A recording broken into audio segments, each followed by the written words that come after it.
새해 들어서 저는요, 이제 두 번의 똑같은 주제를 가지고 말씀을 나누었습니다. 근데 그 설교 제목이 무엇인지 기억하세요? 두 번 제가 연속적으로 한 설교인데요. 맞아요. 완고하지 말자라는 제목으로 말씀을 나누었습니다. 그렇다면 왕관심령은 어떤 마음의 상태를 나타내는지 여러분 기억하십니까? 왕관심령이 어떤 심령이에요? 우리 최장로님 지금 안 계시지만 간이 강경화가 걸리면 딱딱해지거든요. 그것처럼 딱딱하게 굳은 심령이다 라고 말씀드렸어요. 반면에 우리가 이제 하나님 앞에 나갈 때는 누구와 비슷한 심령을 가져야 한다 라고 얘기했고요. 그리고 그런 심령은 어떤 심령이다 라고 말씀드렸습니까? 맞아요. 하나님 앞에 나가는 우리는 어린아이와 같은 심령을 가지고 나가야 되고요. 이 어린아이와 같은 심령은, 어린아이들은 살도 부드럽지만 마음도 부드러워요. 부드러운 심령이다 라고 말씀드렸습니다.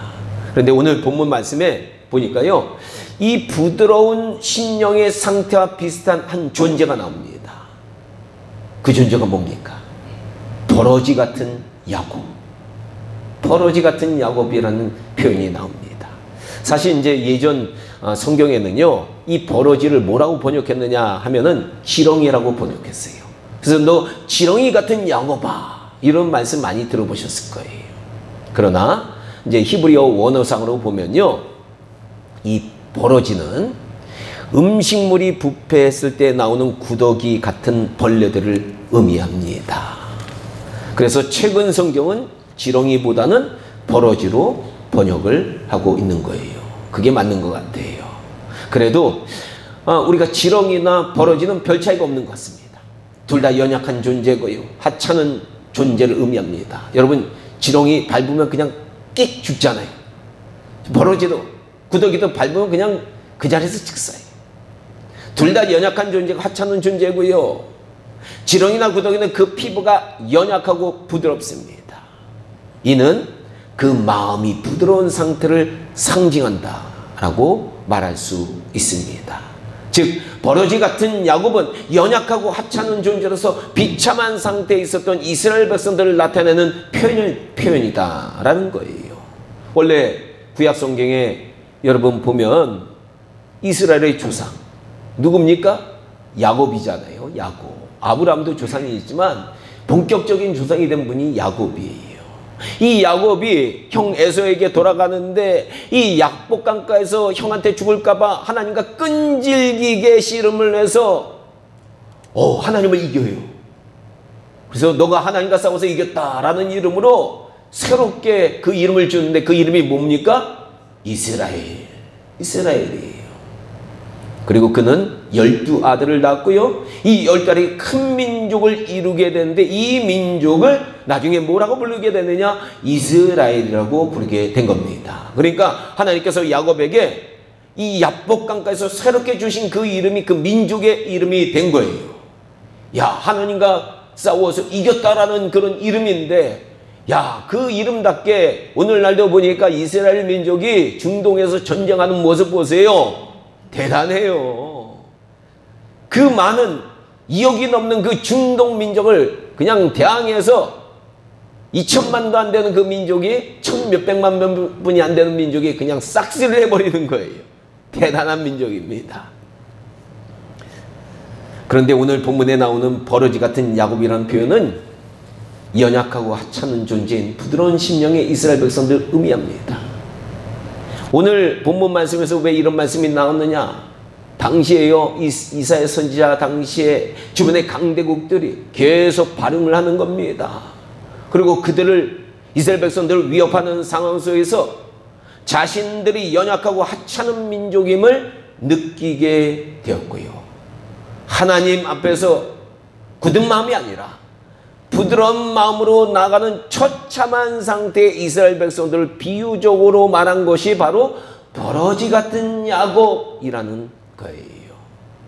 그런데 오늘 본문 말씀을 보니까요, 하나님께서는 연약하고 하찮고 부드러운 심령의 이스라엘 백성들에게 뭐라고 말씀하십니까? 두려워하지 말라. 내가 너를 도울 것이다. 이렇게 말씀하신 거예요. 야, 이 말씀을 보니까 하나님의 이 특징을 우리가 알 수 있어요. 하나님은요, 목이 뻣뻣하게 곱고 딱딱하게 굳은 마음을 가진 완고한 사람들보다는요, 연약하고 처참한 상태에 있는 부드러운 심령을 가진 사람들 기꺼이 돕는 것을 기뻐하시는 분이다라는 거예요. 하나님이 그런 분이에요. 그래서 오늘 본문 말씀 다음에 나오는 이사야서 42장 2절에 보면 하나님께서 앞으로 이 땅에 메시아를 보낼 것인데, 이 메시아도 하나님의 아들도 바로 하나님의 마음과 똑같은 마음을 가지고 이 땅에 오실 것을 예언을 해 놓으셨어요. 그는 상한 갈대를 꺾지 아니하며. 여러분들은 길 가다가 이제 상해가지고 있는 풀 이런 건 어떻게 해요? 꺾어버리잖아요. 이제 죽을 거니까 꺾어버린다고요. 그런데 하나님은 그렇지 않은 거예요. 꺼져가는 등불을 끄지 아니하리라. 아멘. 그렇습니다.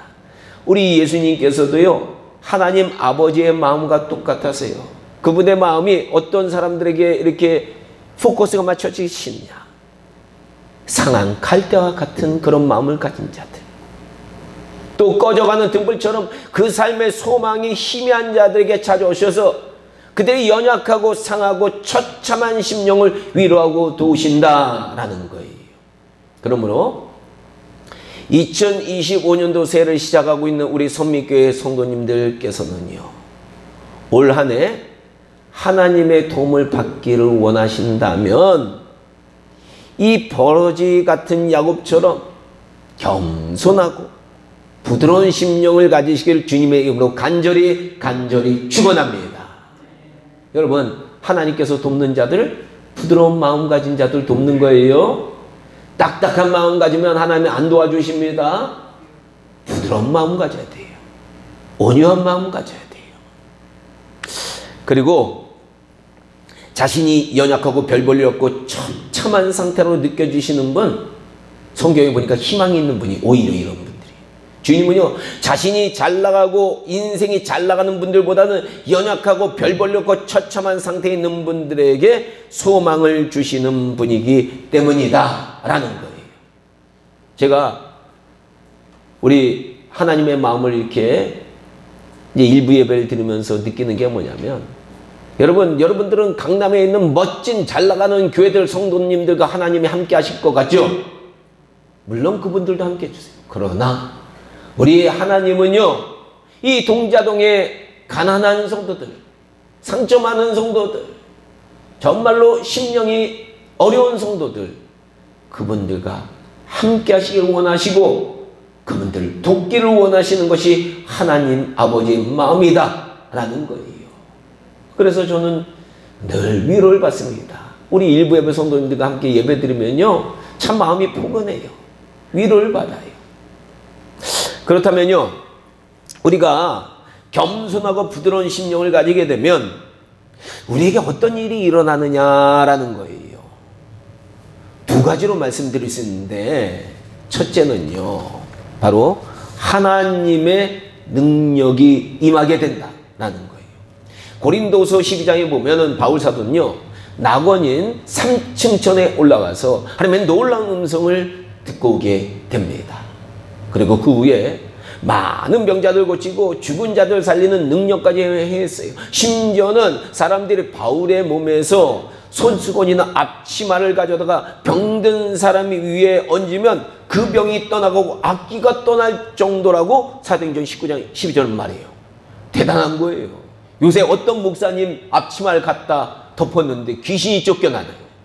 그 정도 아니잖아요. 그렇죠? 대단한 하나님의 능력이 임했어요.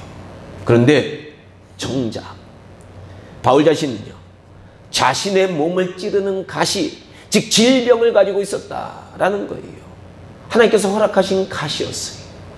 그 이유를 바울 사도는 고린도후서 12장 7절에서 이렇게 말했습니다. 내가 여러 계시를 받은 것이, 여러분 사도 바울이요, 성경에, 신약 성경의 절반을 썼어요. 절반 이상 썼어요. 대단한 계시를 받은 거예요. 내가 여러 계시를 받은 것이 지극히 크므로 너무 자만하지 않게 하시려고 내 육체 가시 곧 사탄의 사자를 주셨으니 이는 나를 쳐서 너무 자만하지 않게 하려 하심이라. 아멘. 그렇습니다. 하나님은 바울 사도가 하나님으로부터 영적으로 받은 것이 너무 많아서 그를 겸손케 하시려고 그의 몸에 질병을 주셨다라는 거예요.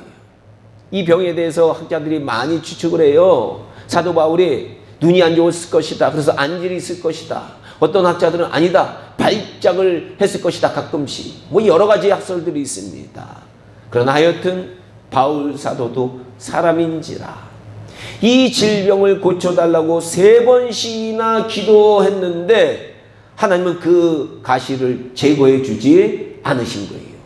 그 이유를 하나님께서 이렇게 그에게 말씀하셨습니다. 나의 은혜가 너에게 족하도다. 이는 나의 능력이 약한 데서 온전하여 짐이라. 아멘. 즉 바울 사도가 질병으로 고생하면서 육체적으로 연약한 모습을 가지고 있었지만 그 모습을 통해 하나님께서는 하나님의 능력을 더욱 빛나게 만들어 주셨다라는 거예요. 여러분, 아니 능력 많고 잘 나가는 목사님이 기도했는데 병자가 났을 때 그와 달리 어느 목사님이 암 때문에 시달리면서 늘 기도하면서 이 암을 극복하고 살고 있어요. 근데 그분이 이 병환으로 고생하는 성도들 위해서 기도해 줬는데 그분이 나았다면 야, 어떤 것이 하나님의 영광이 드러날 거예요. 야, 능력 많고 그런 분들 당연하다고 생각하죠. 이 연약한 분이 기도했는데 나았어요. 하나님께 영광입니다. 바로 사도 바울의 모습도 그랬어요. 사도 바울의 모습도 그랬어요. 잘 나가는 그렇게 가말리엘 지파에서 배운 것이 맞는 그런 사도 바울이지만 그의 육체의 질병으로 그는 늘 고생하면서 전도의 사명을 감당하면서 그 가운데 하나님의 놀라운 역사가 일어난 거예요. 그런 모습을 보면서 많은 사람들이 은혜를 받게 됩니다. 바로 이 주님의 응답을 받은 바울 사도는요, 고린도후서 12장 9절 하반절에서 이렇게 자신의 깨달음을 고백을 합니다. 그러므로 도리어 내가 크게 기뻐하고, 병이 있는 게 크게 기뻐하다는 거예요. 질병 안 고쳐주신 게 크게 기뻐하는 거예요. 나의 여러 약한 것에 대하여 자랑하리니 이는 그리스도의 능력이 내게 머물게 하려 함이라. 아멘. 그렇습니다. 하나님의 능력은요, 완고해지고 교만해지면 떠나는 거예요. 사울 왕이 보니까 그 마음이 완고해지고 교만하니까 하나님의 신이 떠났잖아요. 그러나 늘 자신의 부족함과 약함을 깨닫고 겸손하고 부드러운 심령을 가지면 그리스도의 놀라운 능력이 그 사람에게 임하게 된다라는 거예요.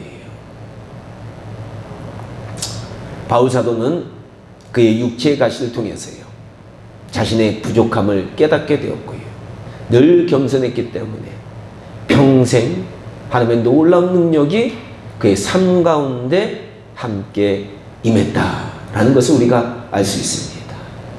여러분, 우리 모두는요, 바울 사도처럼 육체의 가시를 극복하고 큰 능력을 받을 정도는 되지 못하지만 그래도 2025년도에는 하나님 앞에서 늘 겸손하고 부드러운 심령으로 살아가셔서 하나님의 이 능력과 도우심이 우리 삶의 모든 영역에 나타나기를 주님의 이름으로 간절히 축원합니다. 축원합니다. 부드럽고 연약했을 때 하나님의 도우심과 능력이 나타나는 거예요. 둘째로, 우리가 겸손하고 부드러운 심령을 가지게 되면요, 하나님을 철저하게 의지하는 모습이 우리에게 나타나게 됩니다. 이제 종이 보면요, 이렇게 얇은 종이들은 어디 잘 달라붙어요. 근데 두꺼운 종이들 있잖아요. 박스 종이 같은 것들은 붙일래야 잘 붙지가 않아요. 이게 상징적인 건데요. 부드럽고 말랑말랑한 심령은 하나님께 잘 붙어 있어요. 하나님께 꼭 붙어 있습니다. 무슨 의미입니까? 하나님을 의지한다는 거예요. 반면에 우리 인간의 마음이 두꺼워지면 하나님보다는 다른 것들을 의지하게 됩니다. 마음이 두꺼워지면 안 돼요. 우리 크리스찬들 특히 그래요. 이 마음이 두꺼워지면 악한 우상을 우리가 의지할 수도 있고요. 돈이나 자신의 지혜나 부모의 능력이나 자신의 학벌이나 친구나 그동안 모아둔 돈, 재물 이런 거 의지할 수 있어요. 그러나 하나님은 우리가 하나님보다 더 믿고 의지하는 것 절대로 원치 않고 계신다라는 거 여러분들 명심해야 됩니다. 그래서 때때로 하나님께서는요, 우리가 의지하는 사람이나 재물이나 방법 흩어버리실 때가 있어요. 확 흩어버려요. 우리가 그거에 집착하면 그때는 흩어버리시는 거예요. 그 이유는 우리가 전적으로 부드러운 마음 가지고 하나님께 붙어 있으라고 흩어버리시는 거예요. 사실 이제 이스라엘 백성들이 출애굽을 한 후에 광야에서 40년간 생활했는데 왜 40년간이나 이스라엘 백성들이 광야 생활을 하게 만드셨나 이거예요. 그거는 바로 이스라엘 백성들이 마음이 굳어 있었거든요. 이 노예 생활을 하다 보니까 얼마나 채찍 맞으면서 사람들한테 시달리면서 살았겠어요. 애국 사람들. 그러니까 그 마음이 굳어 있었던 거예요. 부드러운 마음이 안 되는 거예요. 그래서 하나님께서 하나님만 바라보고 하나님을 의지해서 부드러운 마음 가지라고 광야 생활을 하게 만듭니다. 광야 생활 보면 하나님께서는요, 광야 생활 동안 먹을 게 뭐가 있습니까? 광야에 아무것도 없잖아요. 그러니까 만나를 주시는데 이 만나를 일주일이나 한 달씩 확확 줘가지고 우리 동네 분들 보니까 쌀도 한 달씩 이상씩 주더라고요. 그런데 그렇게 주는 게 아니라 째째하게 하나님은 만나를 매일 조금씩만 우리 분량에 맞는 분량만 주시는 거예요. 왜 그랬습니까? 이는 매일매일 우리가 하나님만 바라보고 하나님만 의지하는 걸 훈련시키려고 하신 거예요.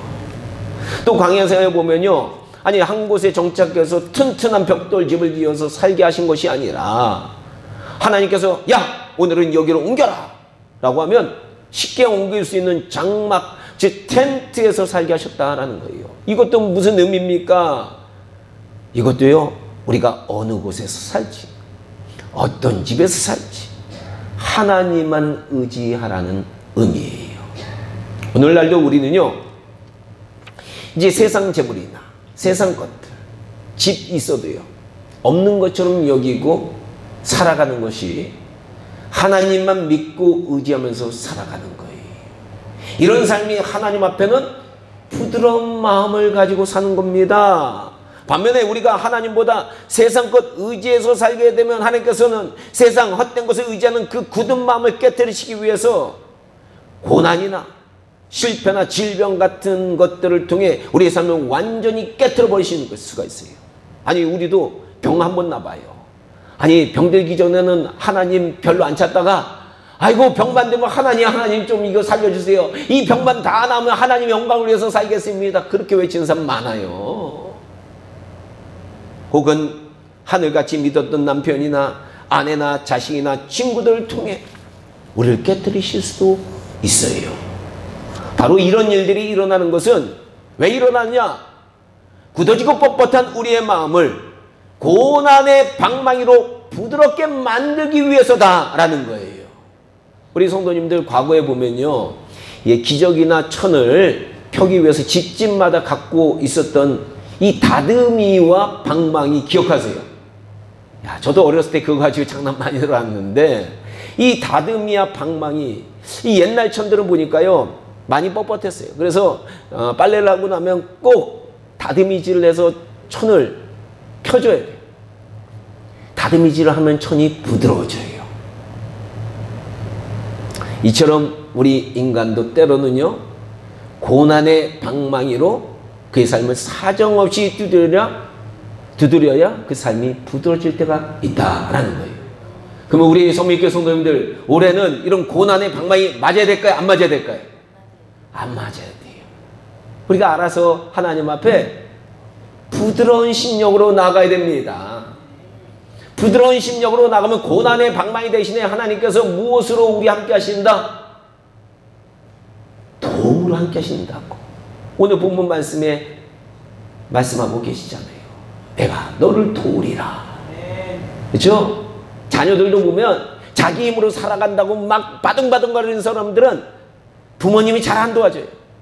근데 아이고 불쌍하고 연약하고 잘 안 되는 것 같아. 그러면 자꾸 어떻게 해, 부모님이 그 자녀를 더 도와주는 거예요. 더 도와주는 거예요. 하나님도 그러세요. 그러니까 올 한 해 2025년도 한 해는요, 여러분 우리 하나님 앞에 뭐 우리가 잘났다고 뻣뻣한 마음 가질 필요 없어요. 부드러운 마음 가져야 돼요. 하나님, 난 연약합니다. 난 부족합니다. 내 삶 주님께 맡깁니다. 나의 삶을 통해서 주님께서 영광 받아주세요. 하나님, 나의 삶에 개입해 주세요. 나의 삶을 인도해 주시고 나의 삶은 주님의 영광을 위해서 주님께서 아름답게 복 주시옵소서. 이렇게 부드러운 마음으로 하나님 앞에 나아가야 될 줄로 믿습니다.